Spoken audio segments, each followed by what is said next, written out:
guys, welcome again to my channel, no? So today samahan nyo ako, punta ako ng hospital kasi nga kahapon nagpa-ultrasound ako sa result ng ultrasound meron daw akong polyp sa bladder ko and pinorward ko yun sa nephro ko and I was advised to be admitted today, no? Kasi nga ang sakit-sakit ng tiyan ko and hindi ko na kasi kaya yung sakit, no? So, kailangan magpa-admit. So another challenge na naman to sa buhay na kidney transplant kasi madali lang kasi kami magkasakit, guys. So every time na may infection, so we need to talaga na yun to go to the hospital and be admitted kasi mahirap matamaan yung kidneys namin. So mas lalo ng problema kung kidneys na talaga yung matamaan, yung bagong graft ko or bagong kidneys ko. So with that, guys, samahan nyo kami kung so we are set now, we're going to the hospital. Sakit talaga ng tiyan ko, guys. Nagsimula to 2 days ago. After ako nag-LS, na-remember nyo yun, nag-LS ako. And natigil ako kasi biglang sumakit yung tiyan ko. So yun na yun, kaya nag-stop ako early kasi masakit na masyado yung tiyan ko. So ngayon, punta kami doon, magpapa-admit na kami. And I hope di ako magtagal doon. And I hope din na walang complications sa kidneys ko. Kasi mahirap talaga, guys, no? Sa buhay namin mga kidney transplant, yung isa talagang problema namin na nagre-reject yung kidneys namin is yung infection. So as much as possible, kung may talaga, may infection talaga sa katawan namin, so hindi namin pinapatagal, papa-admit talaga kami kasi nga para hindi mag-progress yung infection, hindi maapektuhan yung kidneys namin. Kasi yun ang mahirap kasi mababa na nga masyado yung immune system namin tapos magkakasakit pa kami. So kailangan talaga magpa-check up, magpa-admit kung needed kasi para di lang matamaan yung graft or yung bagong kidneys namin. So we are all set now, guys. Punta na kami sa doktor kasi nga kailangan ko na talaga mag-admit kasi meron akong cholecystitis. So may polyp sa gallbladder ko. So ganito talaga kami, guys, kami mga kidney transplant, di talaga kami hindi pwede patagalin yung mga sakit sa katawan namin kasi pag kidney transplant ka kasi mababa na yung immune system mo. So pag may infection ka sa katawan, ang mayayari, maapektuhan yung graft or yung bagong kidneys mo. And ito yung reason na magiging mag-reject. So mas lalaki pa yung problema. So every time pag nagkasakit kami talaga diretso sa hospital. So yun ang problema sa aming mga kidney transplant. So yun na, guys, samahan nyo kami, pupunta kami ng hospital today. So yung dalawa, mga anak ko, kasama talaga namin to kasi hindi namin pwede maiwan sa bahay.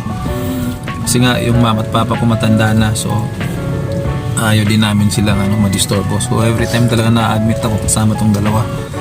Minsan nga pag wala si misis, itong dalawa to ang watcher ko sa hospital, no?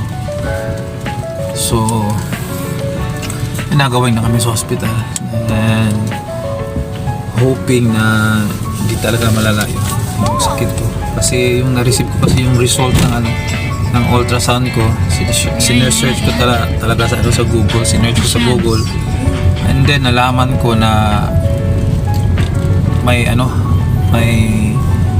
infection din daw sa gallbladder ko kasi nga yung gallbladder kasi natin nasa baba yun ng liver natin. And every time daw yung liver natin pag kumakain tayo naglalabas yun ng fluid, yung bile na tinatawag, na tumutulong na ma-dissolve yung kinakain natin. So pag may gallstone ka daw and may polyp sa gallbladder mo, so hindi makakalabas yung bile, yung fluid. So mag-stay yun sa gallbladder mo at yun yung rason na mag-inflame and ma-infect yung gallbladder natin. So kaya siguro sumasakit yung upper abdomen ko dahil doon, no? So nung finorward ko yung result ko sa doktor ko, I was advised to be admitted kaagad kasi nga infected na yung gallbladder ko, inflamed na daw siya, sabi niya, dahil sa result ng ultrasound. So going na kami doon, samahan niyo kami, okay? I hope na di masyadong di lalala pa masyado yung sakit ko. We're going to the hospital.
Lalakarin mo lang.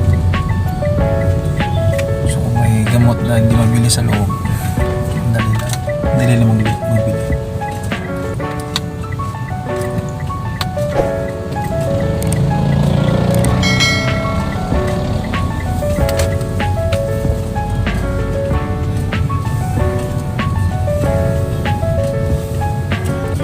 So we're here na guys sa hospital.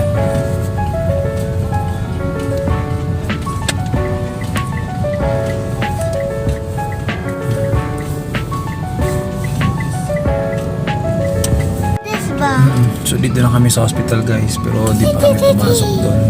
Chine-check pa kasi ng misis ko kung may vacant na room doon, may available. So dito na muna kami sa sasakyan, antayan namin lalabas siya, lumabas.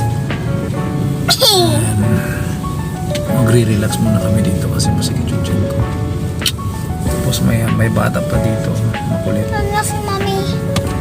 So dito na yung wife ko. Wait, sa atos ko sa back. Atos ako sa back. Okay, go to the back. Kasi Mami ato na. Kasi Mami nag-uus. So may fini-fill up na siya na papel doon. So baka may vacant talaga na room. So ito na siya guys.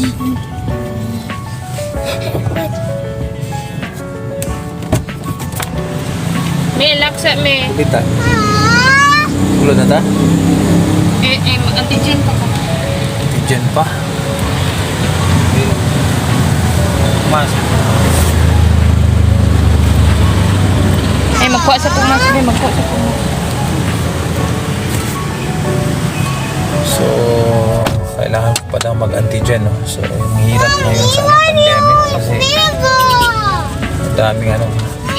daming mga requirements. So, mag-antigen pa, magpa-antigen pa ako. Sana negative lang.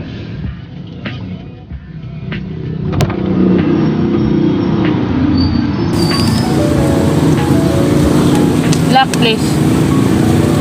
What can I use your cell phone? Gamit na Nick. Hindi naman ko magamit.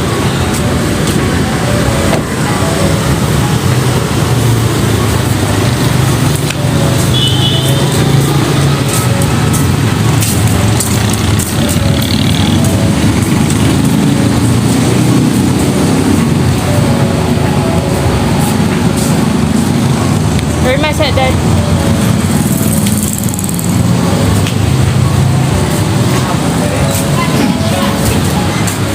Ito ni pagkuhan.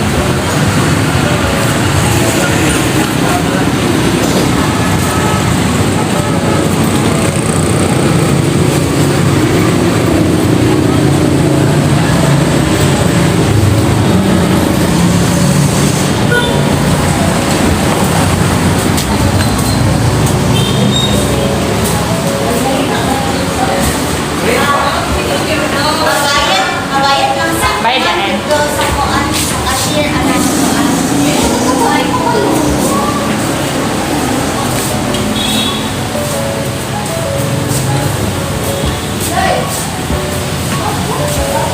Yung babae kasi sa cashier. After that, dyan.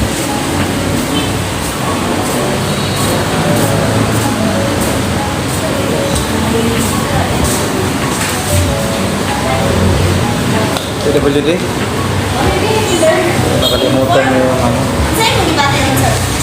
So, nanapitan ako ng ano, ng staff dito. Sinabihan ako na bawal daw ang phone sa loob ng hospital. And kaya nga, kinausap ko na lang na after mag-start na kami, so titigil ko na yung coverage ng videos natin.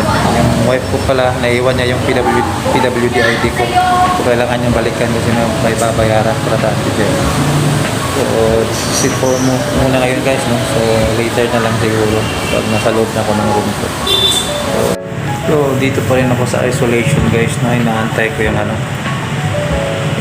yung result ng antigen ko. So, di para ako pwedeng lumabas dito unless tumating na yung negative result ng swab antigen. So, pag negative yun, hoping talaga na negative yun, pasok na tayo doon sa emergency, tapos dextrose, and then pasok na sa hospital. So, this is it muna for now guys, no? Kasi nalapitan nga ako kanina na bawal daw ko noon na mag-videos or mag-capture ng recording dito sa loob ng hospital. So, maybe later on siguro sa loob ng kwarto ko baka pwede na dun mag-LS. Okay? So, bye for now guys. Salamat pala sa suporta sa Team Epic at saka Luto Mahirap kami. Bye for now.